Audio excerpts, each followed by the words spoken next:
നമസ്കാരം, ഞാൻ നിങ്ങളുടെ സ്വന്തം ശരവൺ മഹേശ്വർ.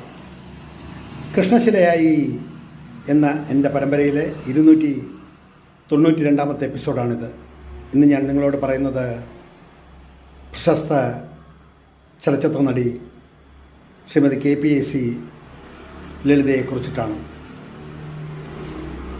അവരുമായി കാണുന്നതും സംസാരിക്കുന്നതും ശ്രീ DP നായർ നിർമ്മിച്ച അഗ്നിപുഷ്പം എന്ന ചിത്രത്തിൻ്റെ ചിത്രീകരണ വേളയിലാണ്.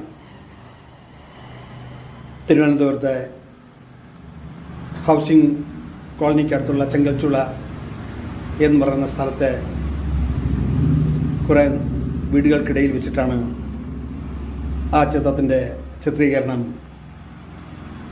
നടത്തിയത്.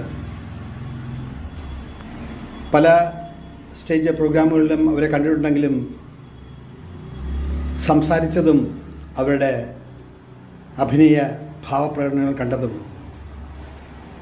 അതിശയിച്ചു പോയതുമൊക്കെ അന്നാണ്. ഒരു കഥാപാത്രം എങ്ങനെ ആയിരിക്കണം, എങ്ങനെയൊക്കെ ആയിത്തീരണം എന്നുള്ളതിൻ്റെ ഒരു തെളിവാണ് ദേശീയ അവാർഡും സ്റ്റേറ്റ് അവാർഡും ഒക്കെ നേടിയ ആ വലിയ ചലച്ചിത്ര താരം. ഒരു കഥാപാത്രം എങ്ങനെയായിരിക്കണം എന്ന് അവരെ പഠിപ്പിക്കേണ്ട കാര്യമില്ല. അത്രമാത്രം നാടകരംഗത്തു നിന്നും കടന്നു വന്നതുകൊണ്ടാകാം, അല്ലെങ്കിൽ ശ്രീ തൊപ്പിൽ ബാസി സാറിൻ്റെ അഭിനയ കളരിയിൽ നിറയെ നാടകങ്ങളിൽ അഭിനയിച്ചതുകൊണ്ടാവാം ഒരു കഥാപാത്രമായി മാറാൻ അവർക്കാരും പറഞ്ഞു കൊടുക്കേണ്ടതില്ല. ഒരു വിശ്രുത നടി. ഇവർ ഇവിടെയല്ല, വേറൊരു രാജ്യത്താണ് ജനിച്ചിരുന്നെങ്കിൽ ചിലപ്പോൾ ഓസ്കാർ അവാർഡ് വരെ ലഭിച്ചേനെ എന്ന് എനിക്ക് തോന്നിയിട്ടുണ്ട്.